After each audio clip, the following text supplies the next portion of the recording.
Welcome back to the Big Weekend Show. Millions of Americans will have to show their IDs to fly back home following the Thanksgiving holiday, but not illegals.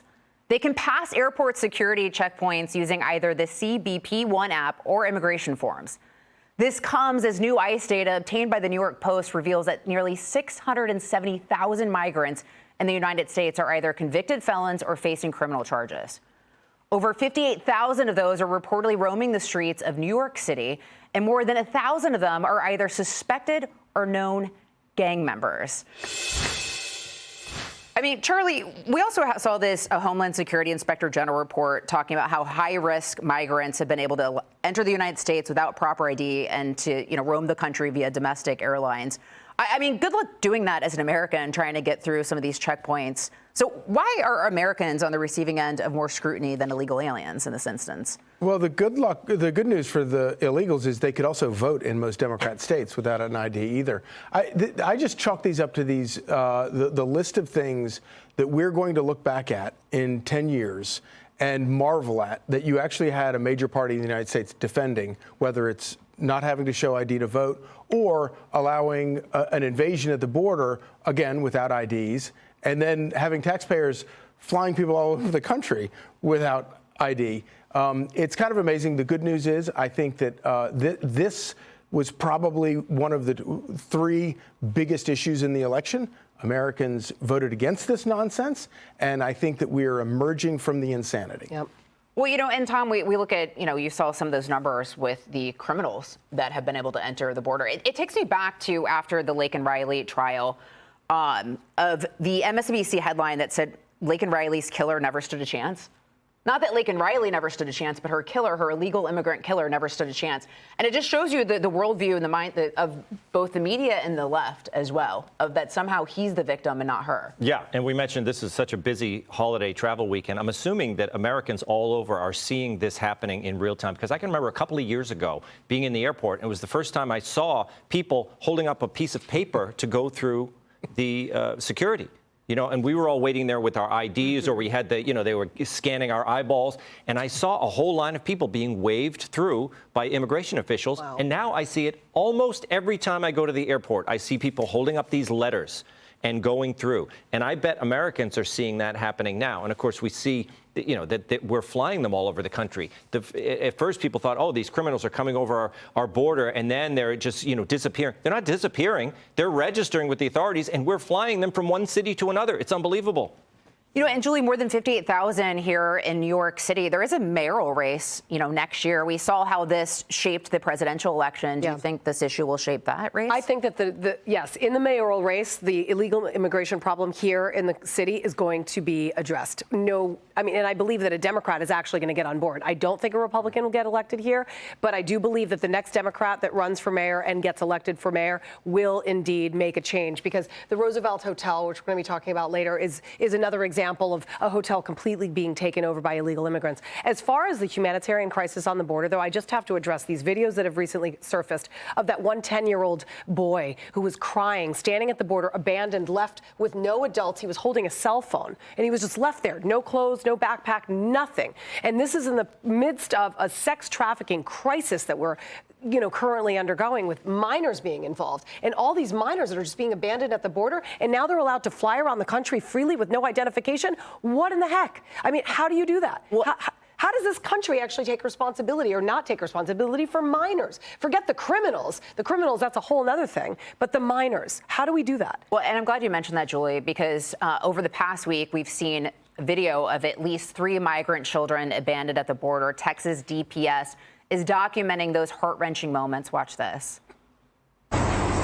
¿Te pasaste por el río? I got no qualms about you showing photos. ¿Quién te pasó por el río, mija? Un señor. ¿Un señor? Yeah. Ok. ¿Y no fue ese señor el que está allá? ¿No? ¿Y cómo te pasaste al río, mija? Me cargó. ¿Qué pasó, mijo? ¿Qué traes? ¿Te dejaron solos? ¿Qué? No me quieren guiar. ¿Viniste solo? ¿Qué tantos años tienes, mijo? 10. 10 años. ¿Y vienes solo? ¿Sí? ¿Y tu papá y tu mamá? No, mi mamá no va a estar en Estados Unidos. ¿Vienes sola, mamá? ¿Vienes sola? ¿Sí? ¿Qué tantos años tienes? ¿Dos años? ¿No vienes con tu mamá y tu papá? ¿No? ¿Vienes sola? ¿Para dónde vas, mamá? ¿Dónde están? That's awful. One of them is 2 years old. We've also seen kids being dropped over the border wall. More than 500,000 migrant children have been abandoned in the United States under the Biden-Harris administration. Charlie, I've talked to the incoming border czar, Tom Homan. He said that finding these children is a priority for the administration. Many are forced into forced labor and sex trafficking. So this is a child humanitarian crisis that was entirely created by the Biden-Harris administration. And I always think it's so funny that when we get these moral lectures from people who don't support Donald Trump. And I'm like, wait a minute, you voted for this child humanitarian crisis. And even after you saw what they did to the border, 4 years later, you voted for it again. So I don't want to hear any moral lecturing from these people about anything. My only hope is that obviously we cover this stuff as it comes out, and we do it pretty diligently. And my only hope is that because we're outside of an election, that the rest of the media will wake up and realize that since there isn't an election at stake that they have to rig in favor of their candidate, that they'll actually start telling these stories, because these stories are absolutely shocking and stunning. And we're talking at anywhere from 30,000 to over 100,000 children that have just been completely lost.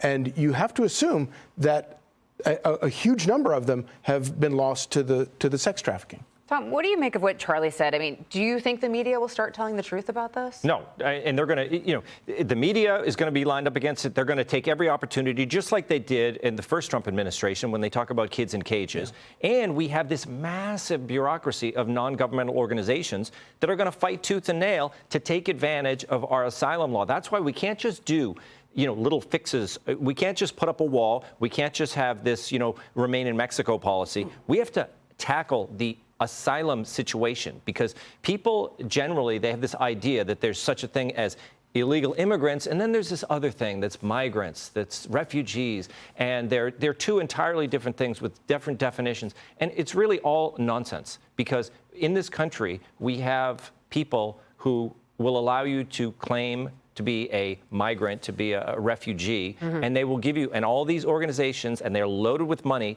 are going to help you be a refugee and take advantage of our system. So loaded with tax dollars. Yes. I just have to say something. I mean, realistically speaking, okay, first of all, mass deportation is not going to happen. I mean, that's impossible. There's 1.4 million illegal immigrants. They're not all getting way more than that. Yeah, exactly. But that's just in the last couple of years. But that's not going to happen. What needs to happen, and you brought up amnesty, and I'm glad you did, because the amnesty program, first of all, would require for these illegal immigrants to actually show up to their court dates or to their appointments. Most of them are gotaways, and they're never going to show up to court. Yeah. So they're going to be forever lost in the system. So then you look at the tens of thousands of people who are actually in the system and are going to do it the right way, even though they came in illegally.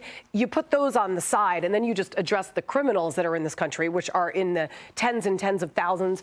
Get rid of them, deport them, and then find and there have been 300,000 total children that have been crossed into this country illegally. Where are they? They're in our schools, and we're paying for their free education. That is absolutely unacceptable. Well, there's been something like 10 million under the Biden administration. Yeah. And also, if you came here illegally, you didn't do it the right way. So I respect you, but I'm personally for mass deportation. I know, but it's just unrealistic. I don't know about that. I think we've got to have the will to do it. Yeah, we've got to have the will to do it, and I think it's going to be very hard to find them all. Put me down for supporting it. Hi, everyone. I'm Brian Kilmeade. I want you to do me a favor. I want you to click to subscribe to the Fox News YouTube page. This is the only way that I know for sure that you're not going to miss any great commentary, any great news bites, any great interviews coming your way on Fox. You can get it all here on YouTube. So subscribe right now.